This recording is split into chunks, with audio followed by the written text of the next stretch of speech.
This is me, Spoon Beast. Welcome back, everyone.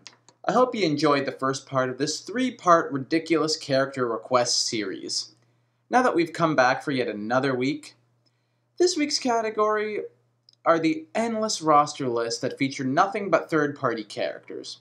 And if that's not insulting enough, they're filled with the least viable third-party choices out there. Or even worse, the characters that are actually first-party stars of Nintendo's competition. Now, even though this is a category, I have to break it down into subcategories. For this particular video, I'm going to have 3 subcategories. So let's start with the first of the 3. Let's start off with the companies who would be the least willing to license characters for Nintendo to use in a Smash Bros. Game. First company I'm going to bring up is Square Enix. Not only because I'm a fan and I like a lot of their characters, but because so many fans of Smash Bros. Do as well. Square has a great and expansive library of legendary characters that make each Smash fan froth at the mouth at their potential inclusion as fighters, but the fact remains, it's just never going to come to fruition. Square hasn't really worked or licensed anything with Nintendo, seemingly since the Super Nintendo. They're just not a company who really do anything flexible with their characters as far as crossovers are concerned. As much as I am a fan of characters like Geno and Sora, who himself also happens to be a Disney licensed character, I know their pipe dreams and nothing more. I mean, has Square done anything with Mario RPG properties since that game came out? Oh yeah, that's right, they absolutely have not. This also applies to the various characters from Final Fantasy, Chrono Trigger, The World Ends With You, any of the rest of the KH cast, or whatever other related series you can think of that Square Enix owns. Activision is also very much the same way. So characters like Spyro and Crash Bandicoot, if they still own him, would be under a very similar restrictive leash. I mean, this company didn't even let either of those two star in the fighting game that they actually belonged in. What makes guest starring anywhere else any different? Ubisoft, while it doesn't seem as dismissive as an idea of requesting a Square Enix character is, still to me seems very unlikely. With this case, it's a little different though, as in I don't see Ubisoft outright declining an offer of using any of their characters. Rayman and Smash Bros., for instance, would work, but I don't think Nintendo's teams working behind the game would have any interest in using him as an inclusion.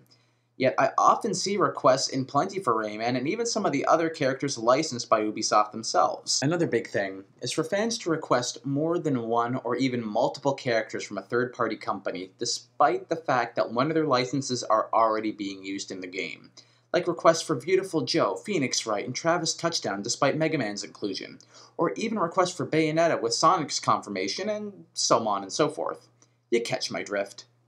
While I don't completely dismiss the legendary Konami reps, such as some of the Castlevania staple characters, I still don't think that they're ever going to make it in.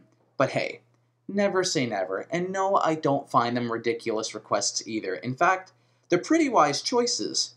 But I was just addressing it while on the subject, since Snake was in Brawl being a Konami license himself. You know, while we're briefly on the subject of characters who are third-party but not ridiculous in terms of requests, those would be the likes of Mega Man and Sonic, who are already in the game, Professor Layton, Maxwell from Scribblenauts, Pac-Man, etc.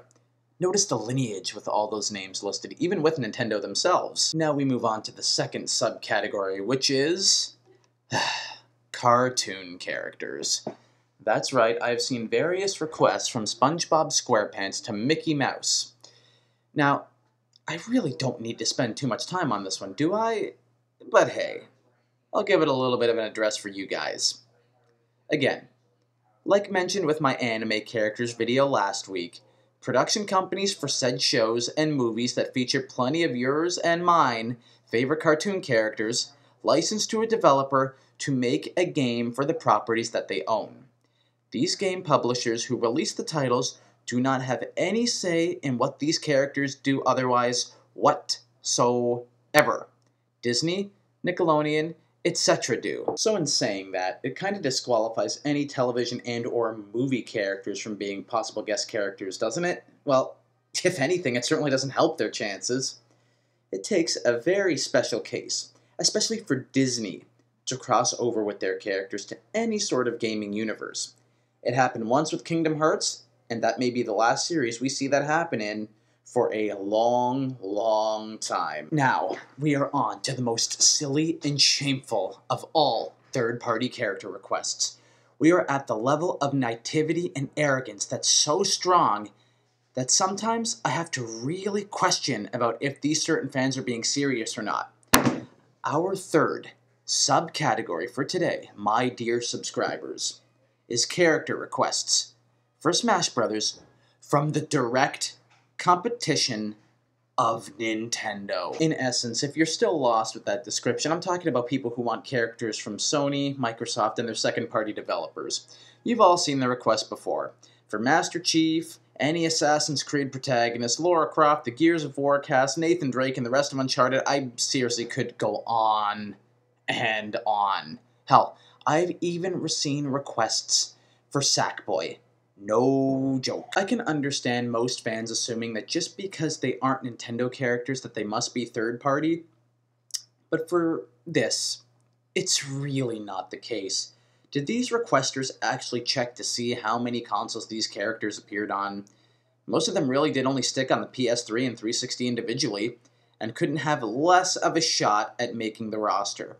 Hell, Gino himself has odds in his favor compared to Xbox and PlayStation IPs. I can also relate to the fans who have a nostalgia for rare characters, like Banjo and Kazooie and even Conker.